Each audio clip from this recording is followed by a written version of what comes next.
ಮಹಿಷಾಸುರನು ನನ್ನ ದೇವಲೋಕವನ್ನು ಧ್ವಂಸ ಮಾಡಿದ್ದಲ್ಲದೆ ನಿಮಗೂ ಕೂಡ ಅವನಿಂದ ಬಹಳ ತೊಂದರೆಯಾಯಿತು.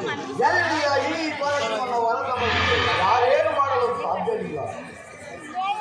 ವಿಷ್ಣು ಬ್ರಹ್ಮ ಇಂದ್ರಾದಿಗಳೇ, ನನ್ನನ್ನು ಕ್ಷಮಿಸಿ. ಆ ದುಷ್ಟನಾದ ಮಹಿಷನು ಮಹಾಶಿವಭಕ್ತನೆಂದು ಹೊರ ನೀಡಿದ್ದಕ್ಕೆ ಈ ಗಾಡಿನಲ್ಲಿ ನಡೆಯಬೇಕಾಯಿತು. ಮಹೇಶ್ವರ, ಸುಮ್ಮನೆ ಹೀಗೆ ಕಾಲ ಎಲ್ಲರೂ ಭಯಭಕ್ತಿಗಳಿಂದ ಹೌದು ಪರಶಿವನೇ, ನೀನೇ ಆ ಪರಬ್ರಹ್ಮ ಸ್ವರೂಪಿಣಿಯ ನೆಲೆಯನ್ನು ತಿಳಿಸಬೇಕು. ವಿಷ್ಣು ಬ್ರಹ್ಮ ಇಂದ್ರಾದಿಗಳೇ, ಕೇಳಿ. ಆ ತಾಯಿಯನ್ನು ಜಯಿಸಬೇಕೆಂದರೆ ನಮ್ಮೆಲ್ಲರ ಶ್ರೇಯಸ್ಸುಗಳನ್ನು ಕುಂಭಕದಲ್ಲಿ ಕೊಟ್ಟು ಓಂಕಾರನಾದ ಕೇಳುತ್ತಾ ಆ ಮಹಾದೇವಿಯನ್ನು ಧ್ಯಾನಿಸಬೇಕು. ಕೇಳು ನಾರಾಯಣ, ನೀನು ಜಗನ್ಮಾತೆಯ ಭುಜಗಳಾಗಬೇಕು.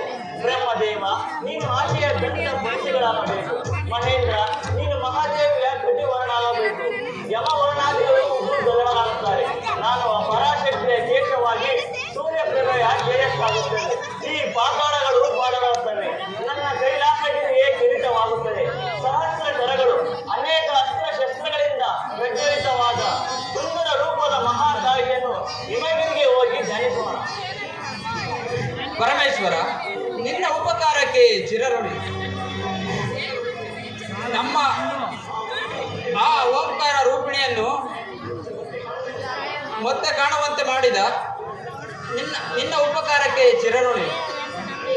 ನಡಿ, ಇನ್ನೊಂದು ಕಪ್ಪಲಿಗೆ ಹೋಗಿ ಧ್ಯಾನ ನಡಿ.